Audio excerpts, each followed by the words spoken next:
When Gregor Samsa woke one morning from uneasy dreams, he discovered that his body had changed.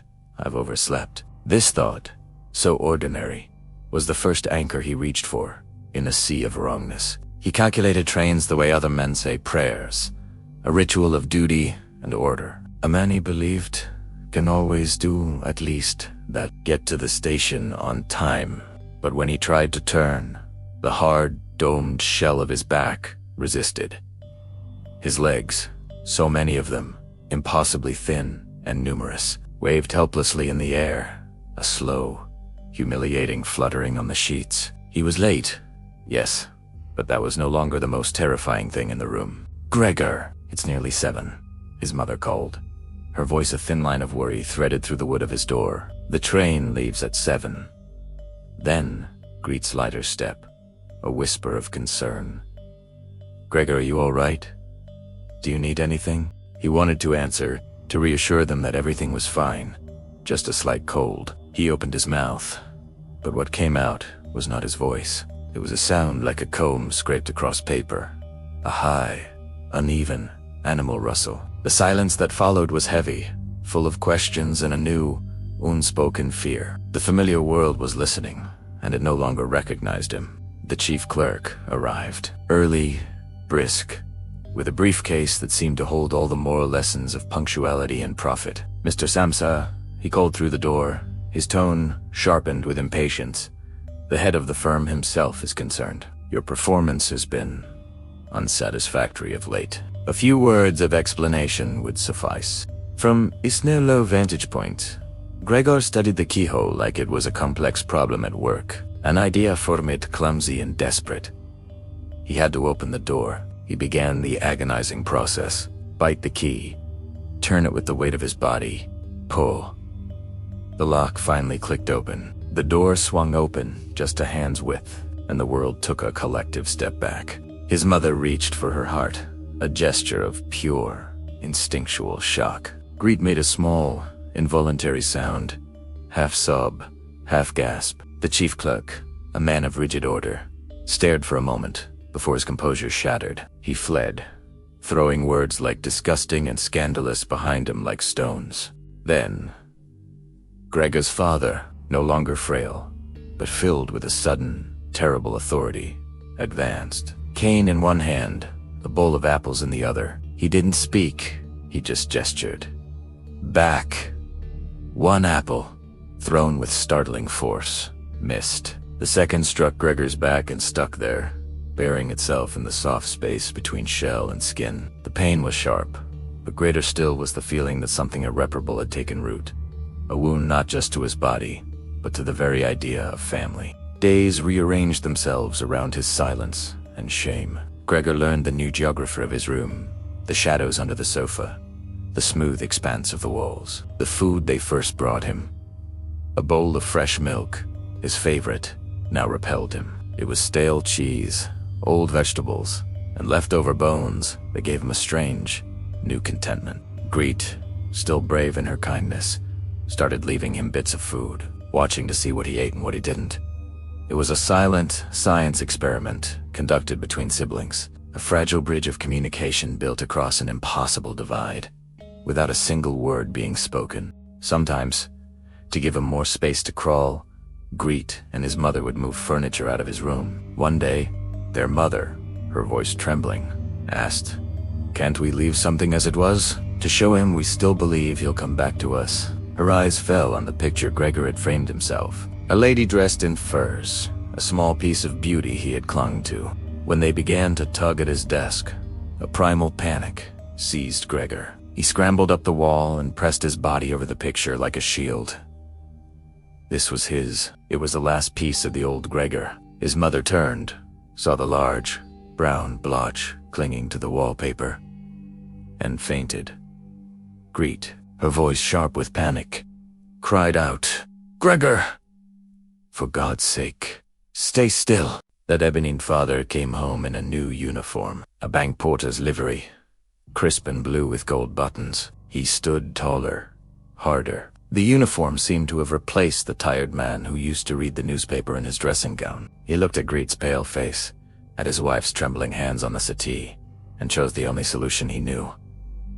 Stricter rules, fewer conversations, a hard line drawn against the misfortune in the other room. In the silent ledger of the household accounts, Gregor was no longer a son or a brother. He was an expense, a liability, an entry written in red ink. To make ends meet, they rented a room to 3 boarders, stern men with impressive beards and narrow mouths. They prized order and quiet above all else. They inspected the apartment as if it were a person seeking a reference, their eyes scanning for any sign of dust or disturbance. No disruptions, Tay demanded. The family agreed. Gregor was to remain completely hidden. He kept to his room, a prisoner of their new economy. The apple in his back festered, a constant, dull ache that mirrored the decay of his family's love. Through the crack in his door, he was just a shadow listening to a life he could no longer join. The boarders ate in the parlor, their conversation a low rumble of complaints. One evening, Greet brought out her violin. She began to play, and the music, tentative at first, then flowing and sad, filled the apartment. Drawn by the sound, Gregor crept out of his room, something he hadn't dared to do for weeks. He felt that perhaps the music, this beautiful human thing, could be the key. Was he an animal, that music could move him so? He imagined taking his sister in his arms, telling her of his plan to send her to the conservatory, a secret he'd kept before his transformation. The boarders, however, were not moved. They stopped eating, looking at each other with disapproval. The spell was broken. "I see," said one of the boarders, pointing a finger toward Gregor, the disgusting thing in the next room. The family froze. The precarious peace they had built shattered instantly, but it was Greet who spoke first, her voice cold and clear. "We can't go on like this," she said to her parents, her gaze fixed on the creature that was once her brother. "We have to try to get rid of it. That thing is not Gregor. If it were, it would have understood that humans cannot live with such a creature, and it would have gone away on its own. We have done everything humanly possible. Our conscience is clear." And in that moment, Gregor understood. The music had not been a bridge. It was a final goodbye. He turned, slowly and with great difficulty, and began the long journey back to the darkness of his room, the door closing behind him one last time. He felt his family's love, or what was left of it, fall away. His breathing grew shallow. He thought of his family with tenderness and love. Then, just as the sky began to lighten outside his window, his head sank to the floor, and from his nostrils came his last, faint breath. One evening, Greet lifted her violin. The first notes found a path through the air, a kind of courage that had nothing to do with perfection. The sound entered Gregor's room like light spilling under a door. He slid along the wall, a small shape in the shadows, drawn to the music. He imagined laying his head near her shoe, a humble offering, hoping that the boarders would hear the purity in her playing and somehow forgive everything. But they didn't. The boarders stood up, outraged. Chairs scraped across the floor, and one of them slapped a newspaper on the table. "We shall give notice," Tay declared. Their indignation filled the room. Greet looked for a long, heavy moment at Gregor, then set down her violin. A new, firm voice emerged from her. "We must get rid of it," she said. If that were really Gregor, he would have understood. He would have gone away on his own for our sake.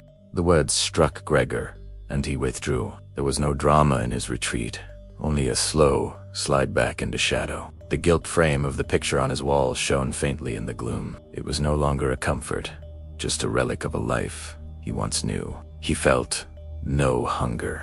He simply curled into the smallest shape he could manage and listened to the sounds of his family. The clinking of dishes, a distant cough, footsteps as soft as apologies. He still loved them. Not for their courage or their kindness, which seemed to rise and fall like the tide, but simply because they were his. Toward morning, as the first hints of dawn touched the floor, he exhaled once, a long and peaceful breath, as if he were finally setting down a burden only he could see. The light noticed his stillness first.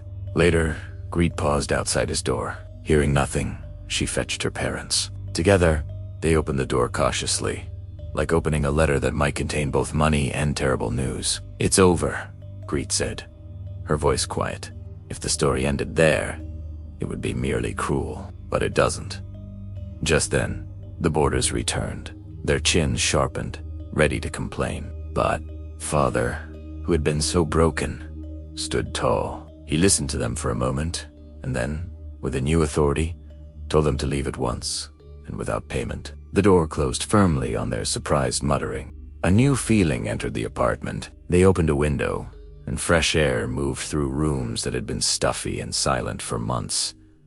Mother took a deep breath. Father set down his cap on a chair, a simple gesture that felt like letting go of a guest they could no longer afford to entertain.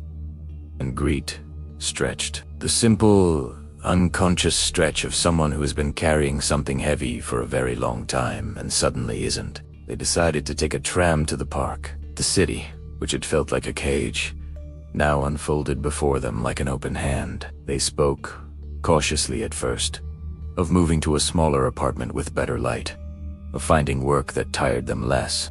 They talked about Greet's violin, no longer a luxury or a source of tension, but a promise of a future. The motion of the tram soothed her, the simple comfort of timetables and predictable lines. Of course, practicalities remained. A charwoman came and dealt with what was left, naming the ending plainly. In the emptying of Gregor's room, space appeared for them to begin again. But what of Gregor? If you are looking for a moral, perhaps it's this. What is truly human in us does not always live where others can see and recognize it. It exists because we love, and because we try, even when we fail. That evening, Greet played her violin again. Not a sad tune, not a triumphant one, but something in between. And if Gregor was anywhere, he was there, in the silent space between the notes. This is the story of a man who woke up changed, and of a family that discovered it had been changing all along. Thank you so much for watching. If this story resonated with you, please consider liking this video and subscribing for more content like this. We'll see you in the next one.